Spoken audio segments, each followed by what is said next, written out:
Welcome to the Can Innovate podcast, the first ever podcast designed to showcase Canadian thought leadership. These innovators share industry insights, entrepreneurial best practices, lessons learned, and other tips that we can incorporate right into our lives, our careers, and our businesses. So let's get inspired. Hey guys, we are back. It's September and it's full swing, and this is the first of our masterclass series, and I am super excited. This one is all about the mindset, and this one is a real doozy because she really literally unblocks a bunch of things in my own mindset, and I actually admit it out loud so you can hear my embarrassment, but I am super pumped for it. In fact, this is a great episode for if we're going to kickstart our fall, kickstart our winter, start really thinking about all the things instead of thinking about what we wish we could do, but what we can really do.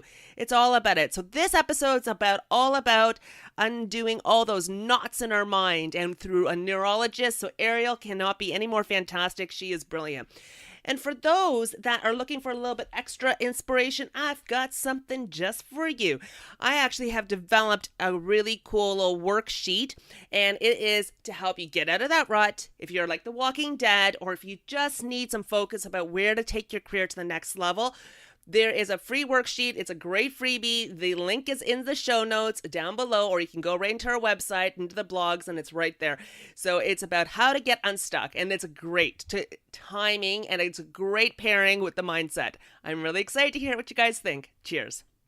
Hey innovators out there, we've got a really great special episode today, because one of the questions I get all the time is, how do I tap into my inner creativity? How do I get past my mindset and all those roadblocks that we keep putting in front of us? Because all of us are trying to innovate our lives, our businesses, our careers. And, sometimes we go through some imposter syndrome that we don't think we can do it, and they hold us back. And so I decided to get together with Ariel Garten, who is seriously a rock star in my books.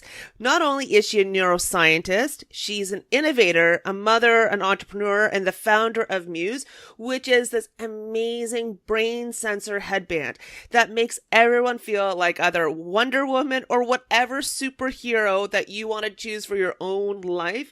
That's exactly how it makes you feel. She speaks about happiness and meditation from all around the world. She truly understands the brain, the mental health, and constantly giving a lot of her audiences the tools they need to help break through and become their better selves. So we could not ask for a better expert than this right here. So I am honored to talk to you again, Ariel. It's amazing as usual. Oh, amazing to be here. Thank you so much, Sapna. So, one of the things, whether people are innovators, entrepreneurs, or just like, they're trying to get out of their own career rut that they are facing. And there's so many of us that are kind of like, I kind of call them the living dead, and how, what are some of those innovation blocks for individuals, and how can we kind of push through that? What kind of advice can you give us? Sure. Well, there are two kinds of mental blocks that we face in any points of our lives. There are the blocks toward thinking, where we have a thought like, oh no, I can't do this. I'm not going to be good enough. It's going to be too hard. Those are thinking mental blocks. Then there's another kind of mental blocks that we don't tend to realize, and those are feeling mental blocks. And it's when we feel something, and so we avoid doing it. I don't want to do that because I'm going to be scared. I don't want to do that because it's going to make me feel uncomfortable. I don't want to do that because it's going to be like outside of my zone. And so when we think about ways to overcome our mental blocks, we tend to think about the thinking blocks, but there's also this realm of feeling blocks that we can overcome as well. And one of the best ways to overcome both your thinking blocks and your feeling blocks is motivation. Being engaged, being passionate, doing something you want to do. So if you're feeling like you have a great idea and you really want to go for it, but you're afraid, make that idea really, really big. Make it so big that it overcomes the fear, that it doesn't matter if it's a little uncomfortable, because this is a thing you want to do in your life. Make the idea bigger. So even though it's kind of already scary at, a small thing, you're saying make the idea so big so that you're kind of like, you could see the potential and you can see the vision and you can see the impact that it has. Is that what you're talking about when it comes bigger? Ooh. Yeah, feel the why and feel it in all parts of your body. So, you have this like little idea, like I'd like to have a thing that would do this. Well, why do you want to do that? Well, because it would solve this problem. Who would it solve it for? Like, make that person real. Feel it in your heart. Like, does it feel in your heart? Do you feel it in your stomach? Do you see it? Like, really imbibe the idea and get it through you and make it really big in yourself and in your body. No, it's so big that it's scary that you can't do it, but so big that you just can't help but do it. Oh, that makes it compelling. It draws you in and it becomes your own personal movement. I feel it. I totally feel it. But it's still hard. You still kind of get those days of doubt and, you got to get tactical, right? And be able to make sure you can be able to do that. So I'm guessing part of that when you get the big idea is then you can break it into smaller chunks. Absolutely. So once you have a big idea, what's the first tiniest thing you need to do to make it happen? And most people have big ideas and they're like, well, I don't know what to do. Well, who can you email to ask about this? Who's one customer that you might find? Who's one person who might want to do this with you? What's the one thing that you can do? And don't be afraid to talk about your idea. So most people feel like, oh no, I have this idea. I can't talk about it because somebody might steal it. Well, I'll tell you, the only thing worse than having somebody steal your idea is not doing it yourself because you don't have the skills or capabilities and you don't galvanize the people around you. So don't be afraid. Like, the likelihood of somebody stealing your idea is like literally 0.0000001%. Everybody's very busy in their lives. People have a million ideas and never action on them. And don't let yourself be that person who has an idea that doesn't action on it. Take the idea, talk to people, galvanize support.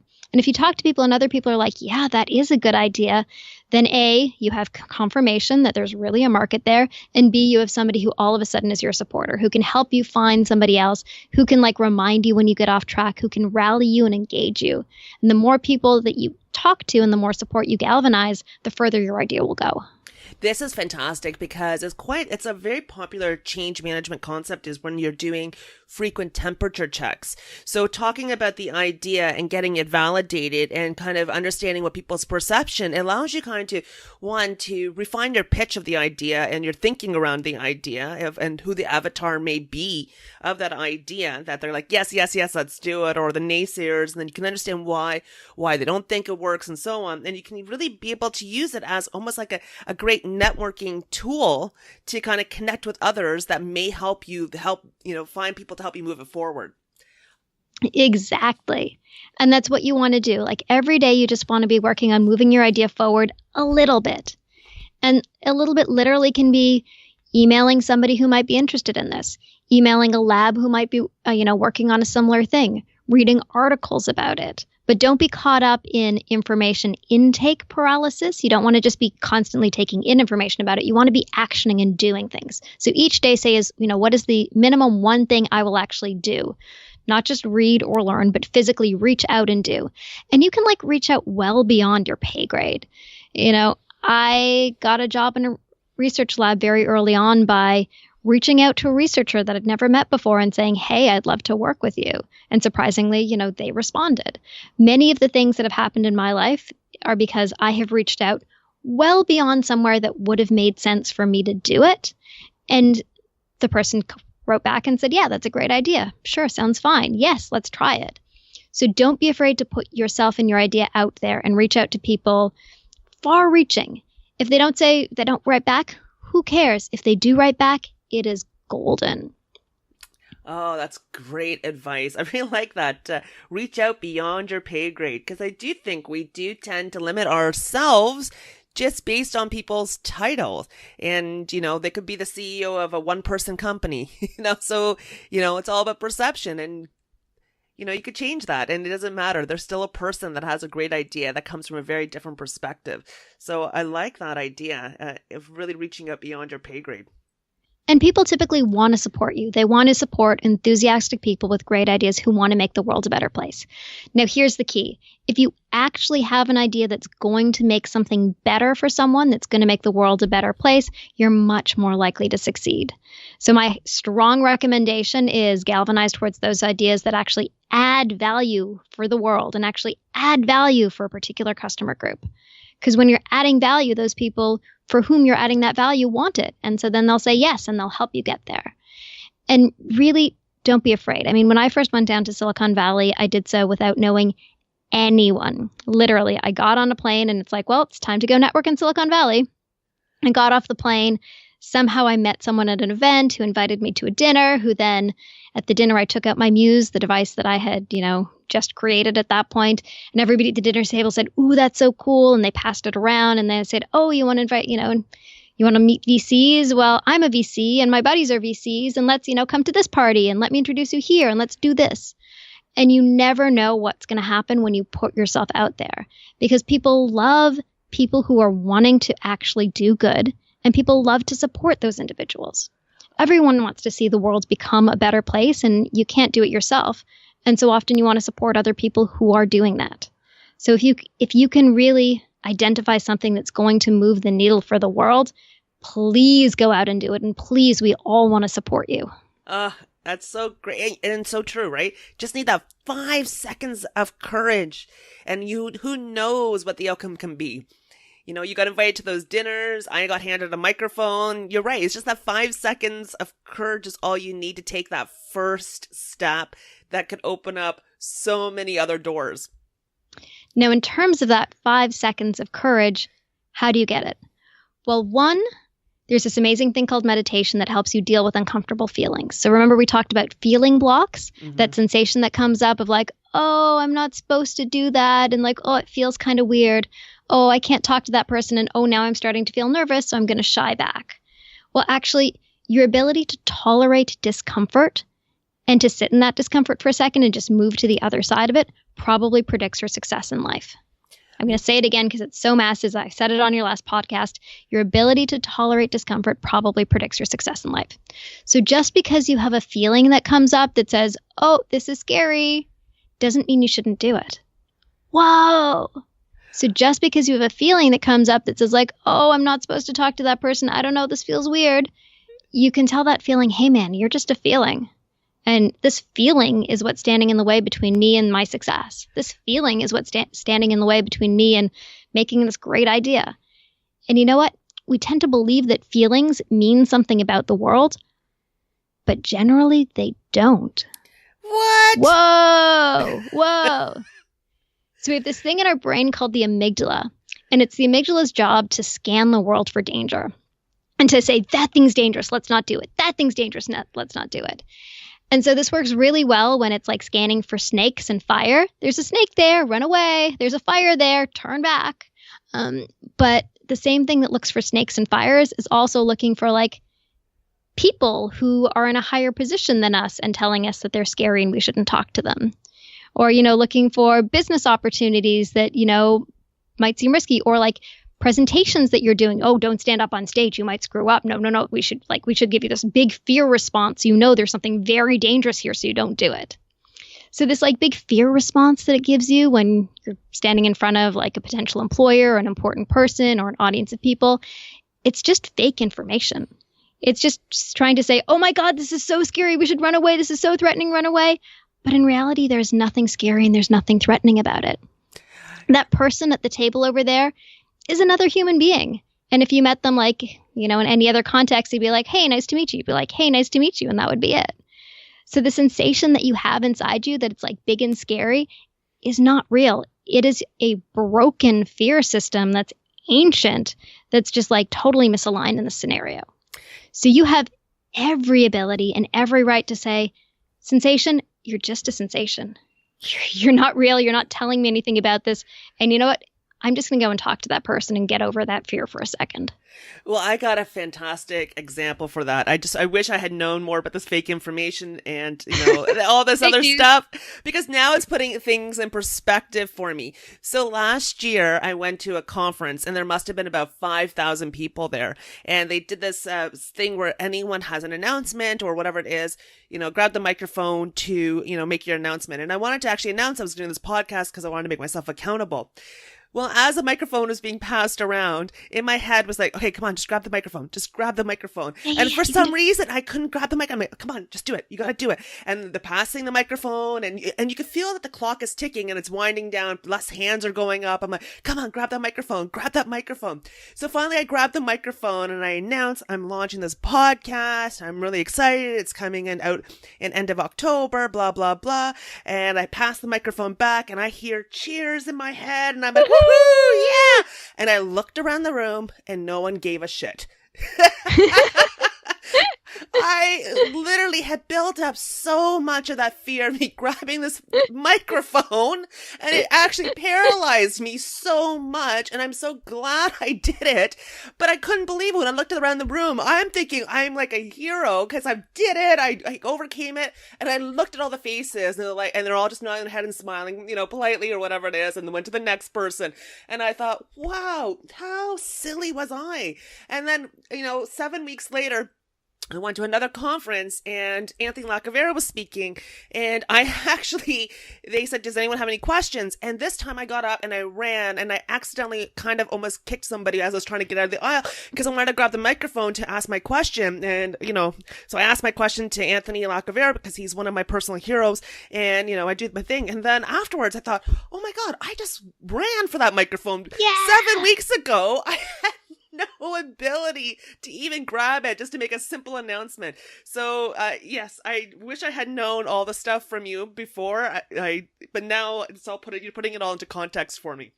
Yeah, and your example puts it into great context for everybody else. So like that sensation that you have of like, oh no, as the microphone comes clear, oh no, I couldn't possibly grab it. All of that is just your amygdala hyperfiring, saying this is a threatening situation when it's not. And frankly, we all just need to grab the microphone because it's going to be okay. And when you say that thing, when you say, hey, I've got this podcast, it moves you forward a step. And everybody in the audience now knows. And whether they, cheered enthusiastically or just were like, oh, yeah, I'm going to listen to that podcast. That sounds good. She's a nice lady. Any of those things are all positive responses. And so as an innovator and as an entrepreneur and a person that puts yourself out there, we are constantly faced with these scenarios where you feel the fear rising and you get to the other side. And part of the difference between somebody who is an innovator and an entrepreneur and somebody who isn't is that you might feel that fear, but you can push yourself over and still get to the other side. That fear doesn't push you away. You step over the threshold. So you're sitting on that threshold of discomfort and you're like, okay, I'm just going to step. I'm just going to do it because the reward is big enough. So A, the reward is big enough, like you really want this thing. And B, you can recognize that block actually is small and meaningless. It might feel really big, but it's really small. So one of the tools that I often teach to overcome these blocks is meditation. And meditation is such an amazing skill because it helps you get over both your thinking blocks and your feeling blocks. See, this is really great. I mean, I've just started to use the Muse band, and I actually have to say, I feel so much more calmer than my daunting to-do list that looks at me every day since using this headband. And I don't know if it's because it really is that I'm meditating, that I'm just like, it's one step at a time. I just feel so much more connected. Is that how it's supposed to feel? Amazing. That's amazing. So yes, that's very much how it's supposed to feel. That's fantastic. So for those of you who aren't that versed in meditation, that's okay. Like we all hear about this term, but in a basic focused attention meditation, what you're doing is you're focusing your attention on your breath. Your mind wanders, you notice it, and you bring it back. And so in meditation, what you're doing is you're learning to stay out of your wandering mind, which is often negative. And so you, instead of having a negative thought like, oh no, I'm going to be late, and then letting that thought spiral to I'm going to be late, so I'm going to be in trouble and it's going to be hard, you instead have a thought, I'm going to be late, and you don't attach to it. You just bring your mind back to the neutral object, to your breath. So you stay out of your negative wandering thoughts so you don't end up spiraling them. So that works for your thoughts. It also works for your feelings.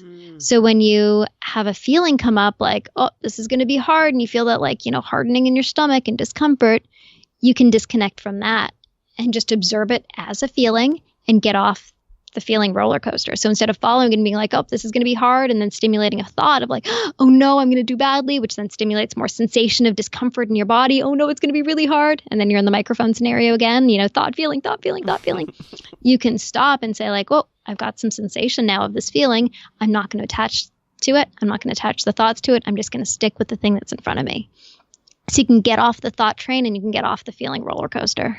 See, and it's really neat because I didn't understand the power of this meditation thing. Because for me, I've always been very a tactical person. Like I've got a to-do list. I got to get this stuff done. That's very tactical. And the meditation, I couldn't understand the concept of it. And now that I've started doing this, it's kind of like, when you wake up and your whole bedroom is a complete mess and you're on a Sunday morning and you're like, oh, where do I start? I don't even know where to start. And, you just kind of start going, oh, you feel anxious because there's just so much to do, other stuff to do. But now I kind of feel like my brain is kind of a clean room. Woohoo! Is that what that's what it's like? Yes. Okay. Yes. You're getting it totally. Oh, this is crazy. I can't believe I never put these two pieces and concepts together. So thanks you for teaching me the power of that, because I've actually accomplished more with less time than I've actually been able to do in like 3 weeks. Just because I start something, I get sidetracked, or, something else happens. I've just been a lot more focused because it's like a clean desk and I just have one thing to focus on and then I move on. So that's awesome. So let me explain to you kind of why you're having that experience in some parts. So when you meditate, what you're doing is you're strengthening your attention and you're learning to manage your distractions. So when we meditate, as I described, you focus your attention on a neutral object, your breath. Your mind wanders, you notice it wanders, and you bring it back. Well, all of that wandering actually happens in our daily life. So you might be writing a document, for example, and you have a thought, and it's like, I'm kind of thirsty. Maybe, drinks, Coca-Cola, oh. And then your mind wanders off. And then you eventually realize you're supposed to be writing, so you go back and you keep writing, and then you're thinking about a subject. And then you think about Facebook, and then you think about something else, and then, your mind's wandering, and off. Well, with meditation, what you do is you learn to immediately notice that your mind has wandered, and so you immediately bring it back. So you're able to be extremely efficient because all of that time that you hadn't noticed that you were mind wandering, all that time that you hadn't realized that you shifted to your email and started doing something else, and then you're like, oh, right, we should get back to that document. All that time when your mind was just kind of somewhere else and not on task gets cut out because you can notice that you've wandered and bring it back.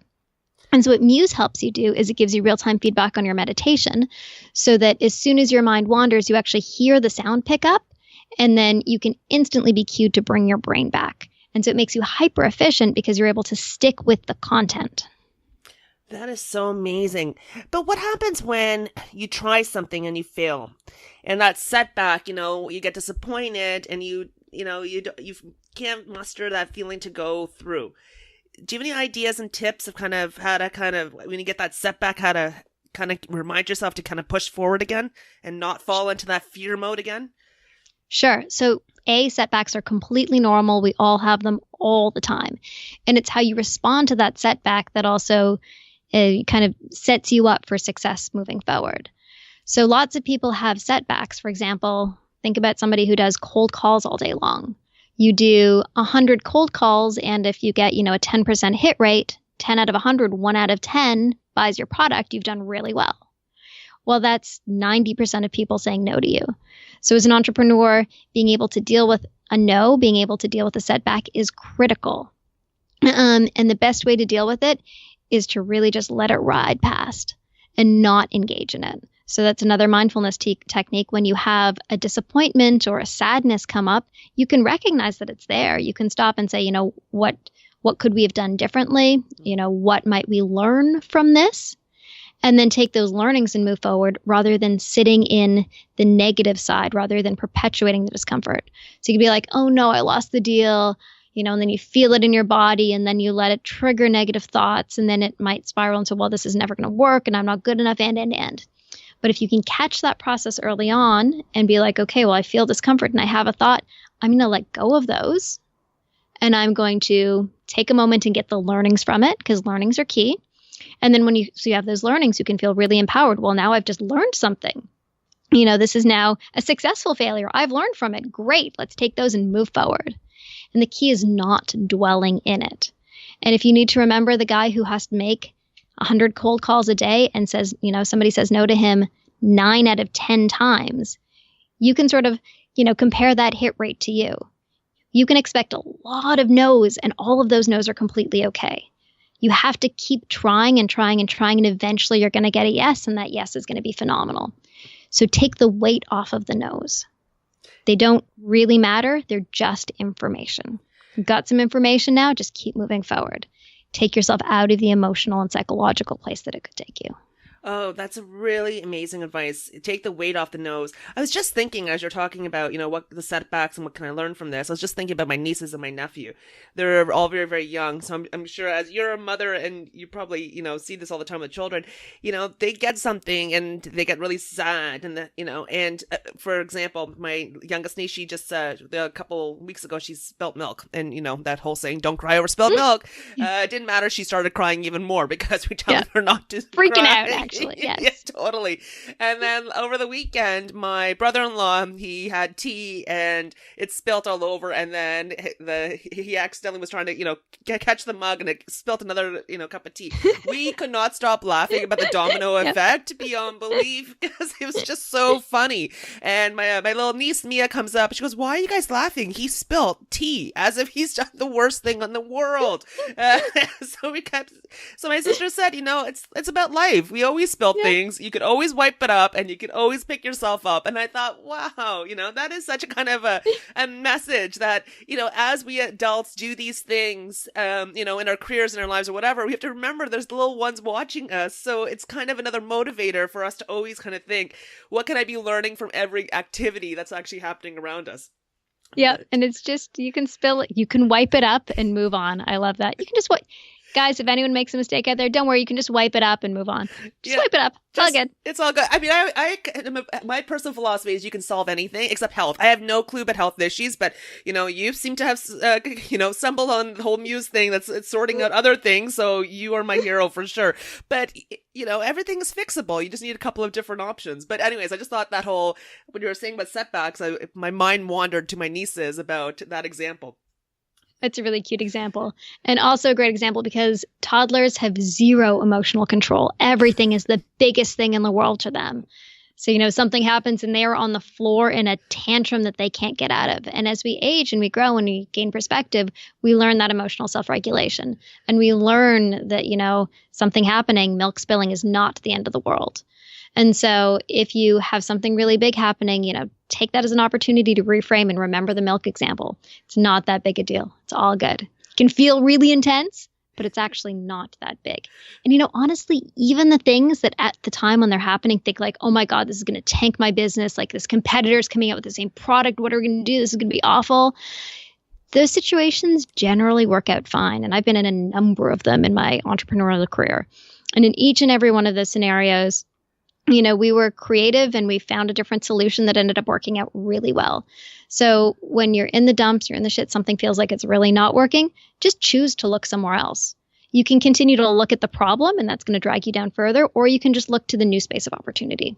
You always have the opportunity to move your attention and your thoughts to a different direction, just one that moves you forward. Just stop and move forward instead. Love that. I love that.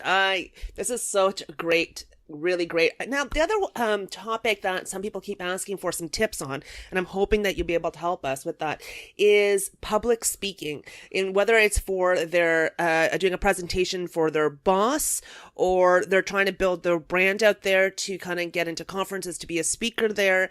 Do you kind of have any ideas or tips that, in that moment, you feel calm until you get on that stage or in that situation, like how they should kind of handle that? Sure. First of all, I love public speaking. It's one of my favorite things to do in the world. And one of the reasons I love it so much is because I'm passionate about my content and delivering it. So one of the great ways to get out of feeling scared is to focus on the content and the value of it. So it's not like, oh my God, these people are looking at me. It's, hey, I am here to deliver some content to you. So if you focus on delivering the content that people want to hear, then it's not about you anymore. It's not about being scared anymore. If you do feel scared, totally okay. Everybody does. Even I get nervous before going on stage. Don't worry about it. Don't make a big deal about it. It doesn't mean anything.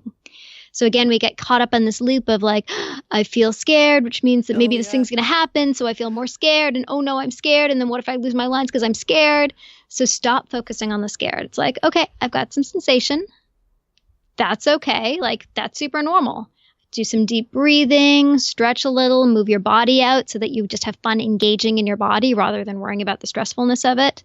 And don't ramp up the fear because it's just your amygdala misfiring. It doesn't actually mean anything. Another super important tip, know your content. Practice, practice, practice, practice it beforehand, practice in a mirror, practice to people.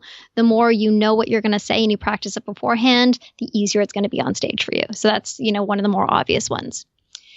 And then let's see if I have any other tips. If you are feeling nervousness, transform that nervousness into excitement. So the sensation of being nervous and the sensation of being excited are actually really close to one another.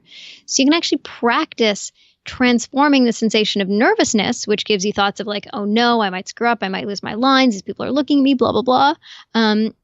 If you move it to excitement, then that gives you the sensation of like, yay, this is so amazing, this is so cool, I can't believe I get to do it, oh my God, there's so many people here, this is so awesome, wow.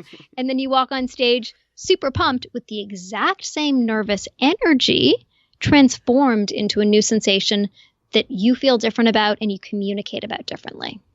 Oh, that is so good. Where were you a couple of years ago when I needed this?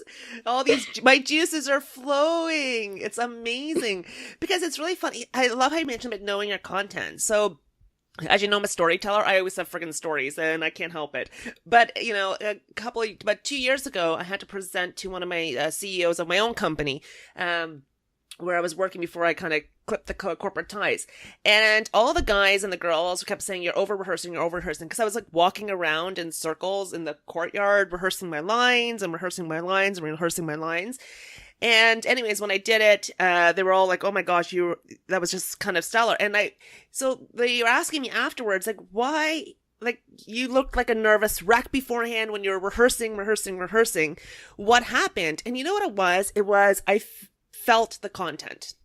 I felt where I was going to do the hand gestures. I felt like I was acting, I was dancing. It was almost like it was a journey. So it was kind of like I was just feeling it. So the words were coming out of my mouth. I don't even remember the words because it had been so baked into my head, but it was actually just feeling it, all the dance movements that I wanted to do when I had my hands out in the air and when I paused for dramatic effect, and you just feel it, You embodied it. Yeah. Embodied it. So yeah, but I had to learn that the hard way because I tried to memorize things and I did sound like a broken record, and it still, the nervousness came out and everything else. But yeah, so I wish I had learned your tips way back beforehand, because it would have really saved me a lot of years. And, early on in your public speaking career, you can practice a lot. And then as you get better and better and better, you need to practice less. So, you will learn the right amount of practice for you. But in the first few, over practice, because that'll give you the confidence on stage. And once you do it well, then you get a lot more confidence to do it the next time. You can be like, yeah, I did that well. Okay, I can do this. And the honest truth is everyone can do this. Everyone can public speak. Everyone can be a good public speaker. You just have to get over the thought that you can't. It's just a limiting thought. And so instead of telling yourself, I can't do this, which is what most people say when they get nervous, change every one of those to, I can do this, I will do an awesome job, I will rock this. It may not feel true at first, but trust me, it's going to transform the way that you think overall, and it's going to lead to greater success. Because every time you tell your brain, I can't do this, it just ramps up more adrenaline, more fear, and then it chokes you. It's not successful. As you say, I can do this, then you're ramping down the adrenaline, and you're ramping down the fear. And then you say, as I can do this again, you gain the confidence, and body starts to open. Just keep telling yourself that. And anytime a negative comes up, transform it to the positive. I love how you always bring everything back to those two kinds of mental blocks. So the thinking and the feeling. So now that you've given us kind of the tools of how to handle that, any of those situations that happen, we can all easily overcome our mindset block of, no, someone else isn't doing it. Oh, no, I'm going to look stupid, or no, I don't know enough about it. Because it doesn't matter. Like, it's okay. Basically. It's just a mental block. It's not real. It's just a mental block. So I'm going to give you probably the biggest tool to get over a thinking mental block. Ooh. And that is how to kill your inner critic. Dum, dum, dum, dum. Please. So your inner critic is that voice inside your head that is constantly telling you bad things about you inside your own head. He's like the little jerk that is living rent-free in your brain. So the inner critic tells you things like, you're not good enough. I don't think I can do that. My hair looks stupid. I don't know. All of the slightly negative stuff that goes on constantly in our brains, that, by the way, isn't true, that we just let happen, is the result of our inner critic. So I'm going to take you through a little exercise to help you overcome this inner critic. Kill the jerk in your head. Ready to kill it. I am ready to kill it. Okay, awesome. So first thing I want you to do is to think about something that your inner critic told you recently. So everybody out there listening, take a second. We are not listening. We don't know what's in your head, so you can say it out loud, say it however you want. What is something that your inner critic has told you recently? Might have said, you're not good enough for this, you're going to be late, you don't belong here. Any of those sort of negative sensations that you experience probably have an inner critic thought associated with it. We're going to take a really simple example from me, which is my inner critic is always telling me, your hair looks bad. So, all the time, man. So imagine that you're walking down the street with your best friend, and you're going to hold on to that thing that your inner critic told you. So you're walking down the street with your best friend, and a stranger comes up and tells your best friend something, the same thing that your inner critic told you. So in my scenario, a stranger comes up to me and tells my best friend standing next to me that her hair looks stupid. What? So how do you feel when a stranger tells your best friend something that's negative? You probably get pretty angry. You probably get really defensive. I know if some guy came up to my best friend and said, your hair looks stupid, it would be like, you have no right. Like, get lost. F off. I get really defensive for her and like really angry. Like maybe you want to punch the person. It's a really like anger-filled defensive response that we have. So I want everybody to take a second and just do that in their brains and feel it. Mm-hmm. Somebody comes up to your best friend and tells them something awful.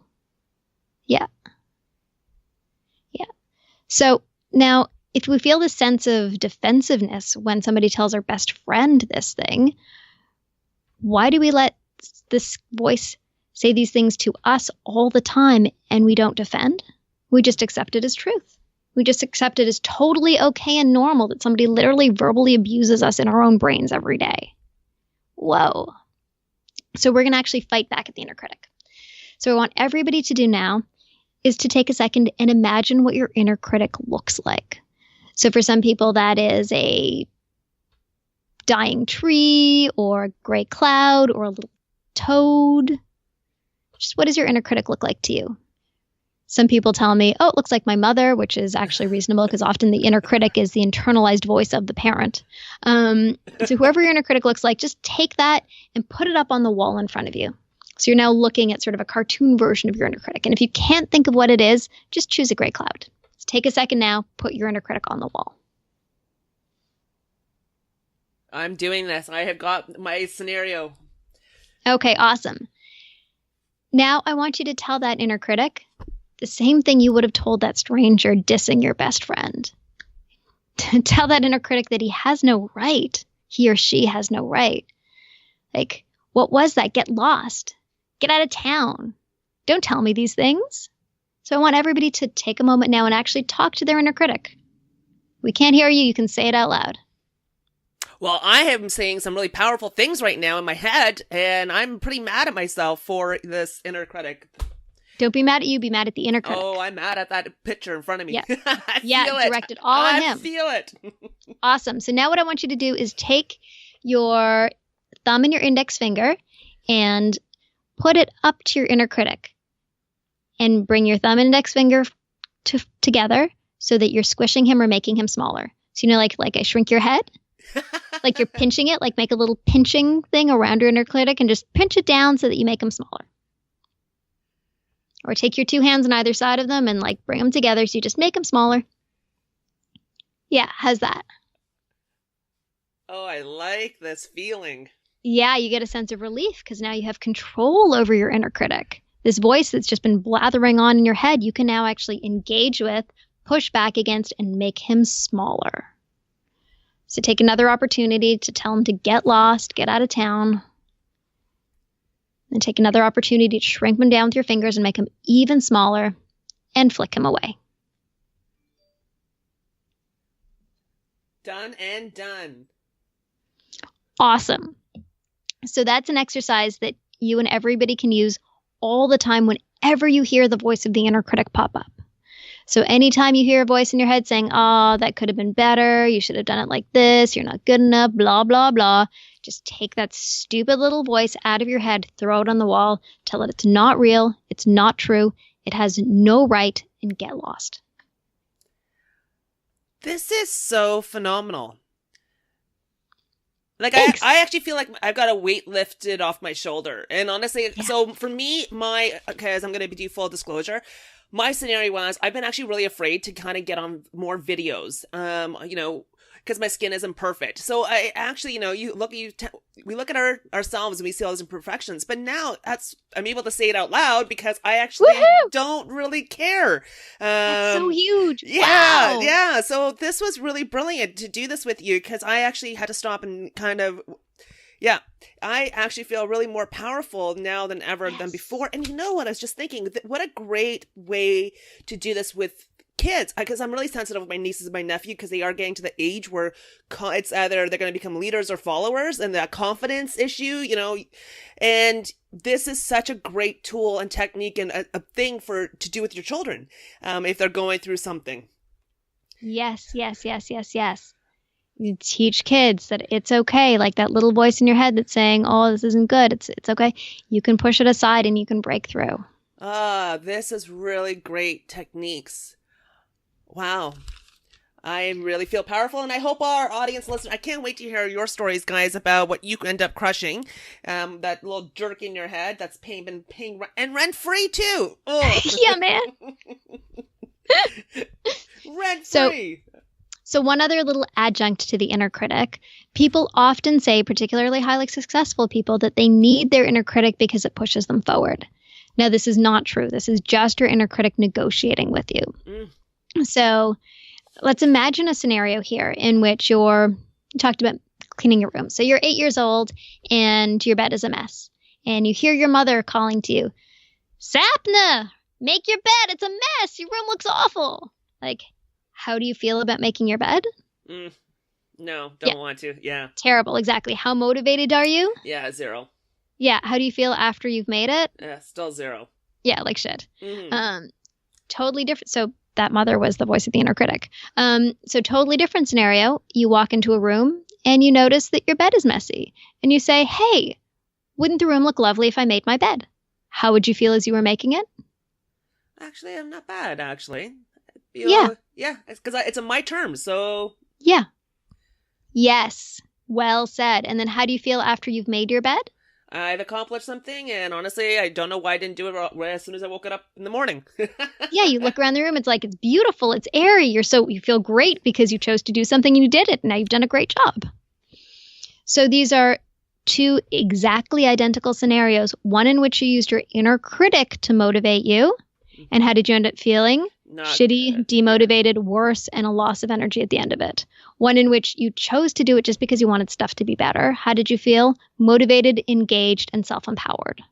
So our inner critic disempowers us when we use it as a kind of motivation. So you can, if your inner critic is like, oh, you should have done better.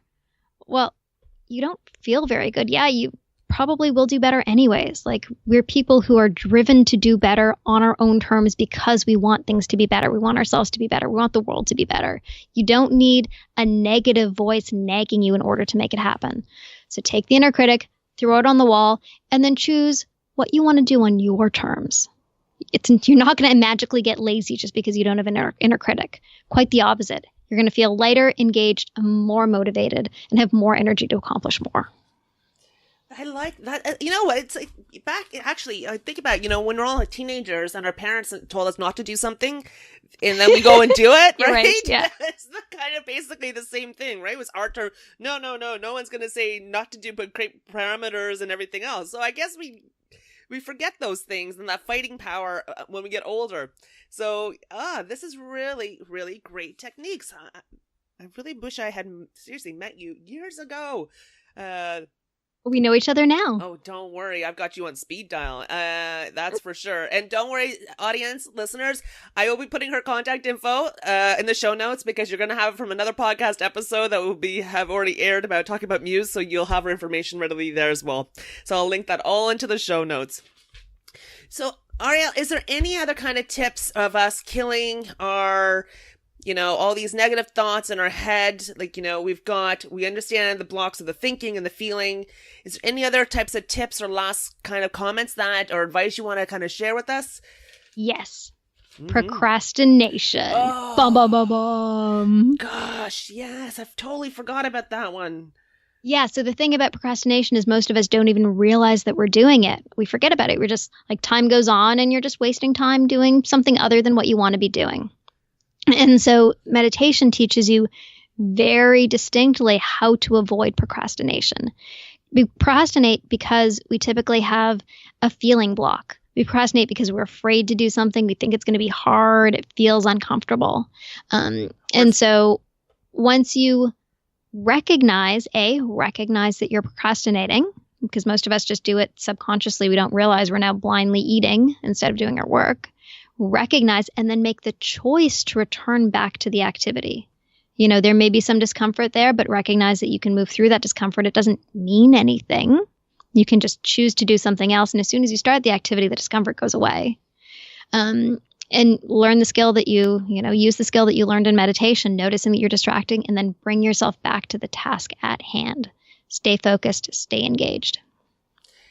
Gosh, it's so hard when you only know what you know, you don't know what you don't know. So if you're automatically doing it without, an autopilot, because, I always do the thing, it's going to take too long and I haven't set enough time for it. But really, it actually took like 2 seconds to do. It was just me sitting down and just doing it. Mm-hmm. Yeah, we got to make that choice. Make the choice to just do it. And if it still seems really big, just make the choice to do the very first part of it. If it's really scary, just open your laptop as step 1. What's step 2?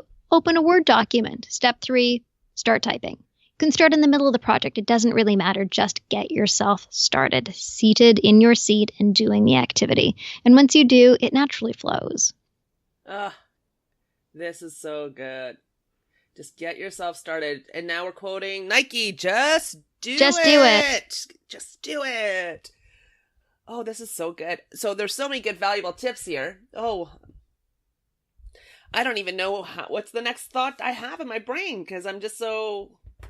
it's just amazing how much mindset plays into everything, right? Like it's, we are our best friend and our own worst enemy all at the same time. It's kind of really our own Dr. Jekyll and Mr. Hyde. Yeah, and we have the opportunity to actually stop and examine this internal process and then make choice about what goes on in our brain and make choice about what we do rather than going on autopilot. That's the whole mindfulness thing.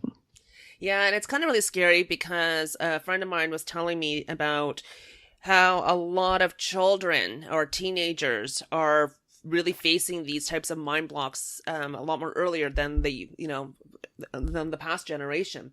And so it's really a crippling effect that's happening so early with, when you look at a life cycle and they're just starting out, and if they're already kind of limited by, and I guess that social media tends to put that fear in a lot of people, right? If I post this or I don't do this, and that FOMO and all those pieces. So mastering this mindset and becoming kind of your own Jedi itself of your mindset, it's really going to help everyone really propel forward. And I think you've given us a lot of tools and techniques here that we can really start to overcome this. Awesome. Well, it's my absolute pleasure, and I cannot wait to see what people do. So once you start to unblock yourself, then the creativity starts to flow. And once you start to unblock yourself, then the motivation can just move you. So let's all go do awesome things, because we're all entirely capable of it. Whatever idea you have in your brain, you can bring to life, no matter how crazy it seems. Just take the first step, and then the next step, then the next step. And someday you'll be taking a huge leap, and you won't even know how you got there, but you will have just started, and then it'll take you. So go, go, go. I can't wait to see what everybody's going to do. I agree. I mean, I took like so many different notes about everything, about the 2 different types of blocks, the thinking and the feeling. I mean, let's see if I captured it all. 1, if you got an idea, make it bigger. It compels us to do it. It makes us drive things. And 2, do one small thing every day, and it'll help you either validate the idea or push the idea forward. But it's just something small. Just do something small so you can actually make things happen. Try the meditation. It's like cleaning your house. It just happens to be your brain. So it helps us with the focus and everything else. The setbacks. I love that. Well done. I'm learning from the master. Setbacks are good. It's just data. It tells us whether to pivot or not, or try something new. 5, know your content. Whenever you're going to do public speaking or anything else, try it out, test it out, try it in front of a friend. Just know your content. Get into the feeling. The other one is the inner critic. Kill the jerk in your head. Flick him away. It's time to go. And of course, the procrastination, just do it. It just goes back to, doing that one small thing every day. Same thing. Kill with the procrastination. Just do it. Small things. Just small. Start small. How did I do?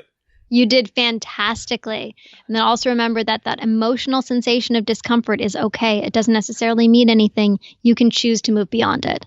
Don't let emotions be a roadblock for you. Move beyond. You can make the choice to do what you want to do, whether it's getting back to work, grabbing the microphone, pitching a big idea, reaching out to a stranger.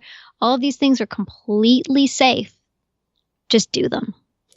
Word to the wise. We all just need to grab that microphone and become the superheroes in our own lives. Because we all are the superheroes in our own lives. So take the power and grab the mic. Love it.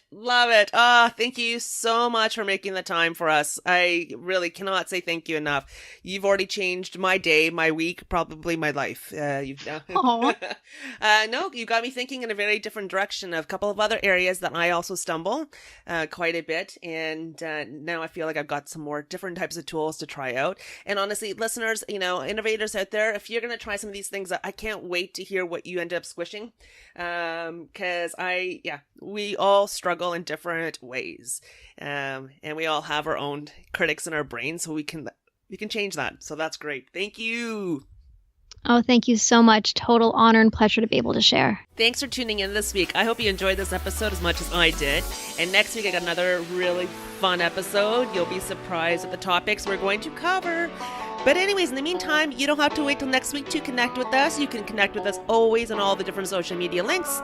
You can even send us a review. That's another great place to give feedback. And of course, our new newsletter that has tons of new golden nuggets and of course, discounts galore. Actually, our tools section of the website also have it. And please feel free to nominate another innovator out there. And I can't wait to talk to you next week.